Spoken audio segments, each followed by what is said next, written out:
Lake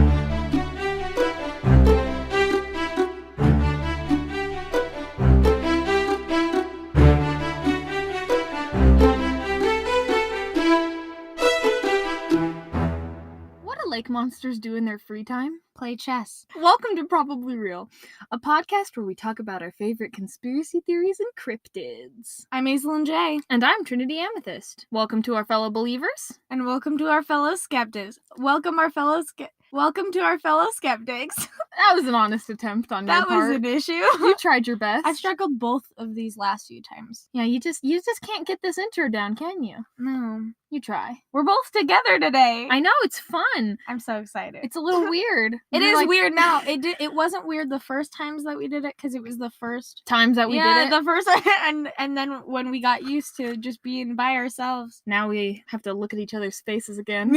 All right, so our cryptid for today was suggested to us by our very first fan, Christopher Birnbaum. The bomb. Christopher Birnbaum. I hate it. You can't reject it. I know. He gets a special name. I know. Whether he likes it or not. He's literally, I cried because he sent us this whole message on Twitter about all the good stuff that we were doing just in our teaser episode. And I'm just a crier though, so don't take that. That's true. You're very emotional. I'm an emotional person. He warmed our hearts, so this was one he suggested. Today we're doing lake monsters as a big whole, so that includes Nessie and Champ and all that good stuff. I love lake monsters. I find them funny. My brother loves lake monsters. I'll like this episode. So, lake monsters such as Nessie, Morag, or Champ are usually described similar to sea monsters, which is as a serpent or dinosaur-like creatures, usually very large, very big and scary, lots of pointy teeth, long necks, fins, scales, glowing eyes, the whole shebang. They're like water dragons. Essentially, yes. And that's what's interesting is they usually start off the myths more water dragony, but as the myths go on, they usually turn more into like serpent-y sort of things. They live in lakes all around the globe. So,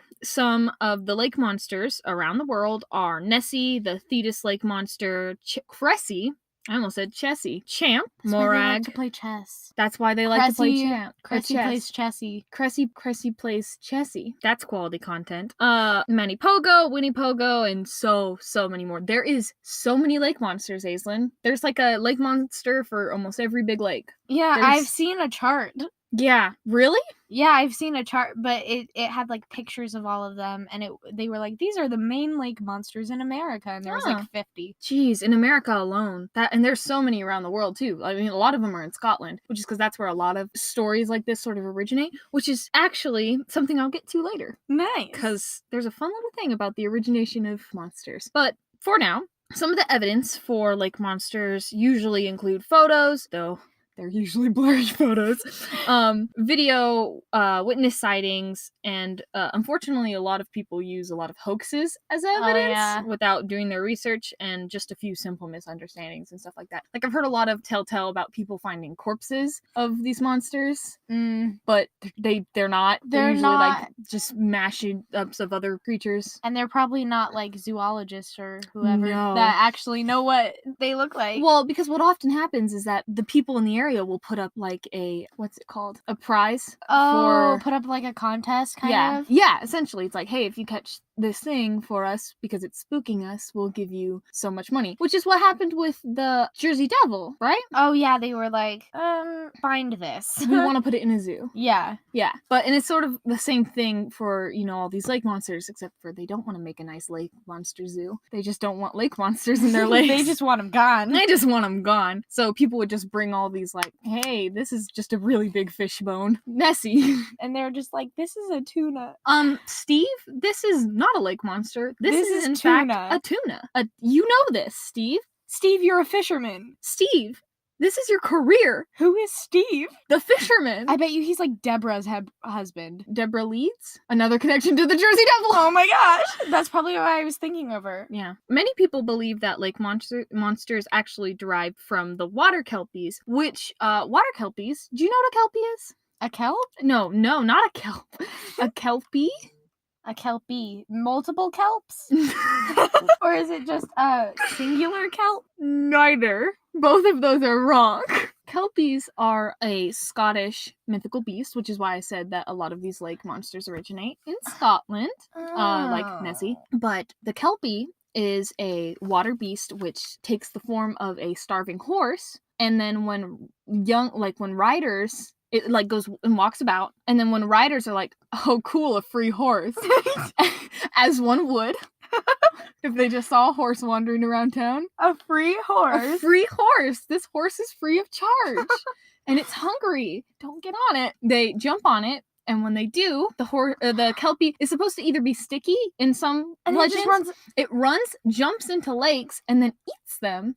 Oh no! Yeah. And is that it?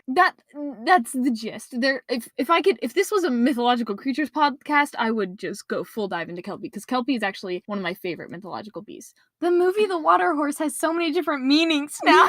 You've learned so much. Oh no! That's also what they're called, yeah, as water horse. But oh man, I gotta stop talking about the Kelpies, because I really love Kelpies. So people think that Kelpies were the original. They were like the original lake monsters. The original lake monsters, yeah, because early lake monsters were described as very horse-like, but modern lake monsters have slowly turned to be more serpent-like and dragon-like, like you said, and researchers kind of attribute that to the discovery of fossils, of dinosaur fossils, and also, like giant aquatic reptilian, like the giant salamander. Yeah.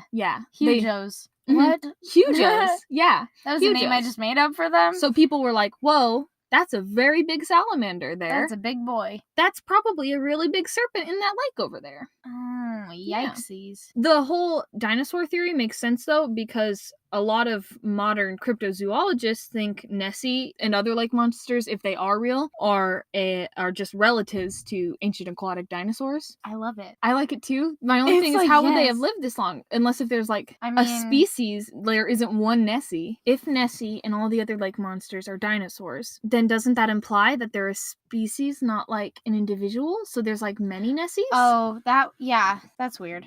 I don't like thinking one Nessie is hard to imagine, but multiple Nessies? 2 Nessies. You're in Loch Ness. You're swimming there for some reason. I don't even know if you're allowed to swim there. I hate that it's Loch Ness, not Lake Ness. That's just the language. That's trash. No. You can't just say another language is trash, Aislinn. I'm sorry. I'm just jealous that I don't know it. Okay, so you're in Loch Ness, and you're swimming, and you look down, and the giant lake serpent is underneath you, and you're like, oh my god, there's a giant lake serpent underneath me. And then you look to the right, and there's another giant lake serpent. There's his buddy. You've been fooled. And now you must swim very, very fast for your life. Yeah. I know something about lake monsters. What? What do you know? That's kind of similar to this.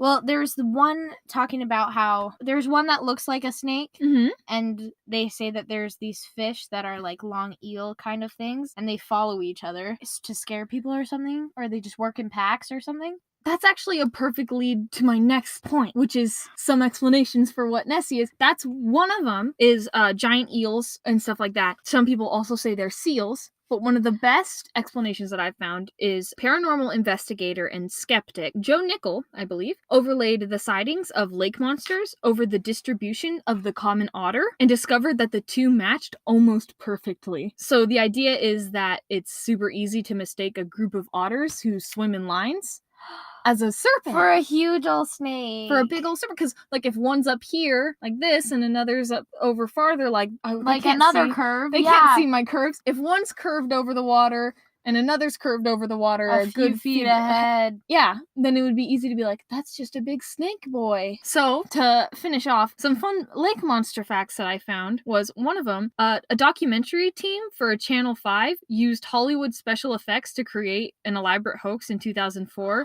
and it sparked 2,000 quote-unquote sightings. So that just shows how impressionable people are. They saw this documentary, this hoax documentary, and then all of a sudden all these people are seeing this monster. Or like, that's it. Oh my god, it's real. Hey, police, I saw it. Even though everyone's just like, that was a fake movie that you watched. Poor kids. Yeah. Yikes. The second thing is my favorite one, though. 100 athletes in the Scottish triathlon were each insured $1 million against bites from the Loch Ness Monster in 2005. Oh, What? They weren't risking anything in that triathlon. 100 of them? 100 athletes were each insured $1 million against bites from the That's Loch Ness $100 monsters. million. I think it might Each be of 100. them? I think it might be 100 million total. It might be $1 million each. That might be $1 million each. $100 million. Can you imagine being One of those athletes? One of those athletes and like the insurance company. What insurance company is this? Where do they get this insurance? Yeah. Hey, if we're worried about getting bit by the Loch Ness monster, I think if you get bit by the Loch Ness monster, you have a lot more concern. Or you're a lot more concerned about that than your triathlon. What's gonna happen to you? I would What just if they have rethink venom life. or something? Yeah, and you're like, I just got bit by the Loch Ness monster. Yeah, and my whole thing is, it's like, if it's gonna bite you, I'm pretty sure it's gonna be, it might eat you. Yeah. It might just eat you. And it's kind of the same thing of the Jersey Devil. Like, if I knew that the Jersey Devil was real, I already said, I'd be freaked out. You'd be like, no. every cryptid. All of them. All of them, I'd be afraid to go in the forest. That's what I was about to bring up, was the I'd be afraid to go in lakes. I'd be afraid to go in the oceans. I'd be afraid to walk out on the streets because maybe shapeshifters are real or something. You just hide in your room forever, but then the boogeyman. I'd become a hermit. I'd genuinely be that afraid to go out of my house. All right, the conspiracy theory for today is on Marilyn Monroe and her death. And whether or not she was murdered. Ooh. Yeah, all of these are about her getting murdered. Oh. Yeah, I'm really excited. So there's a heck ton more conspiracies. But yeah, I think I saw something about UFOs on the tab you just had open. Yes. All right, we'll just leave it at that. Yep. Okay. So, on August 5th in 1962, she was found naked face down on her bed with a telephone receiver in her hand and an empty bottle of Nembutal. Nembutal? I don't know, Aislinn. I don't know how to pronounce that, but a medication. An empty bottle of it. So, she was 36 years old, and the official cause of death was probable suicide by overdose. Yes. So, a lot of people are extremely convinced that no, that is not how she died. Yeah, I know basically nothing about the death of Marilyn Monroe, but you saying that just now, I immediately was thinking, no, that sounds weird. Just a little sketchy, right? Yeah. Just naked, you said lying on face down on her bed and a phone in her hand. Yes. Huh. I know. To the first conspiracy, the Kennedys did it. Oh, of course. The Kennedy brothers have done it again. I mean, maybe done it again. Maybe they've killed more than one person. They've killed once, they'll kill again. Oh, yikes. So, it's pretty known or rumored that Robert and John Kennedy have had an affair. Intimate relationships with Marilyn Monroe. Done the do with Marilyn Monroe.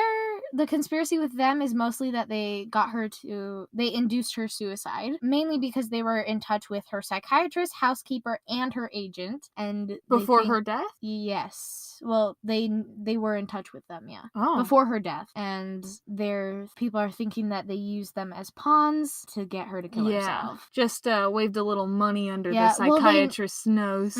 Well, they knew that she already had drug abuse problems, and she had suicidal issues, or she just had psychological issues, and possibly like schizophrenia and stuff. So lots of crazy stuff. The next people that were trying to kill her were the mafia. Ooh. How did she get tied up in that whole biz? So for both of these, they're saying that she was going to disclose information about the Kennedys and about the mafia. So regarding the mafia, some people think that the Kennedys hired the mafia. To kill her. So essentially both of these are like, the Kennedys did it. The Kennedys are always seeming to play a role in actually all of these. Ooh. So, I mean, it's kind of weird that with all of these, the Kennedys are involved. Because, I don't know, just a little sketchy. Someone said that they heard John Kennedy and Marilyn Monroe arguing, even though John Kennedy said that he was, or John F. Kennedy, sorry. That's really weird saying it without the F. Why is that weird? I don't know. Anyways, they said that they heard a shot, so they think that he killed her, or the mafia killed her. Wait, but she didn't die via shooting. I know. Now listen. Okay. So, they're saying that the records were destroyed. Mm. You're saying she didn't... Are you saying she didn't actually die of an overdose? Some people believe so. It was just botched records? Yeah. Ooh. I think that makes sense.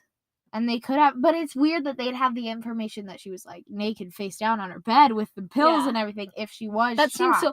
If I was to botch and fake some records, I'd just be like, oh, she was just maybe in her bathroom or just sitting on her bed clothed like a normal person. Yeah. And dead, clearly. Yeah, because, I don't know. But it seems weird to have all those explicit details. Yeah, you're like, okay, I guess. Sure. Why not? All this weird stuff. The CIA killed her. Oh. Or possibly. You didn't even present that one as a theory. You were just like... Well, I'm not saying that CIA... I believe in it. No, but just your presentation of it was funny. Oh, the CIA killed her. The CIA killed her. This is the next theory. Because she knew the truth about Roswell and about aliens. Oh no! And she was threatening to have a press conference. She was threatening a heck ton of people. How did Marilyn Monroe know whether or not Roswell was a fake or not? The Kennedys, man. The Kennedys are like... Yes, they think that the Kennedys told her about all this. Hey, I know we're having an affair, and I know you basically have already a bunch of information on me because we're having an affair. But I'm gonna tell you more information to let you blackmail me in the future. So here you go. Yeah, aliens. She was threatening the Kennedys, she was threatening the mafia to have a press conference and release a ton of information, supposedly. What a hot mess. I know, that's stressful. Can you imagine trying to keep that as a secret? She just has the dirt on everyone. I know. She's out there. Yeah, she's one of those people that everyone tells their secrets to. And they expect her not to tell anyone. Clearly, they don't expect her not to tell anyone. Because they killed her. Yeah. Or they did. I don't know why they'd tell her in the first place. I don't know. Well, I mean, for the affair one, that's not so much as like a telling sort of thing. More just like, don't whisper about what we've done. But the whole Roswell thing. Which one of the brothers do you think was the one that told her about Roswell? Robert? Yeah. Or John seemed a little bit more, what's the word? Involved. John seemed like a lot more involved. But I just think it was Robert. He just gives that vibe for some reason. Yeah, I just have that vibe. Like he'd spill international secret. And the last theory is that she's still alive. What? Or she didn't die when they said she died. Okay. I was gonna say, I'm like... So she's probably not still alive. It's too late now, but... Yeah. At the time.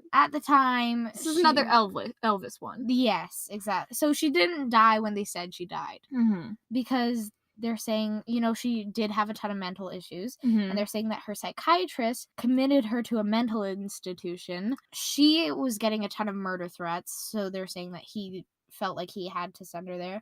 And also another reason that he would have sent her there is because she's threatening other people to release information. Yes. Okay, I really like that one. My only issue with it again is all the explicit details of her death. Yeah. But of course it could be like, how liars are supposed to... One of the things you could tell if someone's lying is if they have all these a ton details. Of information. Yes. So maybe it's like that? I feel like that would be possible. Ooh, this is fun. Yeah. This is a fun part. This is probably not accurate, but so there's this guy named John Alexander Baker, and he was like the center of this documentary, and I'm so sorry, I can't remember what it's called, but I forgot to write it down. Oops. Yes. John Alexander Baker was like a truck driver or something, and he ended up picking up this woman on the side of the road, and her name was Nora, though, or she... Well, I mean, if you were faking your death, you'd assume a new name. She said that she was Nora, but then she went on to tell him about how she was Marilyn Monroe and how, all this stuff happened to her where her psychiatrist committed her to this mental health institution, and so now she's homeless, and she's just going around being Marilyn Monroe and crazy and stuff. This was 20 years after her death. Wouldn't he recognize her? He said that she looked a lot like Marilyn Monroe, and he believed at least 99% of her story. Well, either way, if she wasn't Marilyn Monroe, I really do bet that her psychiatrist put her in a mental institution. That would have been... Because if I was going around saying I was Marilyn Monroe, I'm pretty sure my psychiatrist would put me in a mental institution. For sure. Yeah, that's all the time we have for today. Thank you for joining us on our podcast today. We hope you had fun or at least learned something new. Send us an email at our probablyrealpodcast@gmail.com. You can send us some cryptids or conspiracy theory suggestions there, so you can have them on the show. Give us a rating if you'd like. Yeah, that sounded vicious. Give us a rating. Give us a rating or else we'll send the CIA after you, because we have that power. Bum bum. Giving us a rating and review really helps just, our general morale, and also helps us climb up that helps put us out there. Yeah, helps put us out there and climb up those iTunes algorithms and such. So it's a blessing. Yeah. Thank you to Elise for making our theme music. Yeah, you can find her stuff at HeyElise516 on Twitter or on her SoundCloud at Elise Haywood. Our Twitter is ProbRealPodcast. Send us conspiracy theories there as well, or just tweet at us. We like people. We like talking to you guys. We like people who enjoy conspiracy theories and cryptids just as much as us. They are kinfolk. They are kinfolk. They are also cryptids, little did they know. Da-na-na. Da-na-na. Bum bum. And remember, Marilyn Monroe knows the truth about aliens. And Chessie likes Cassie, and Cassie likes Chessie. Good night.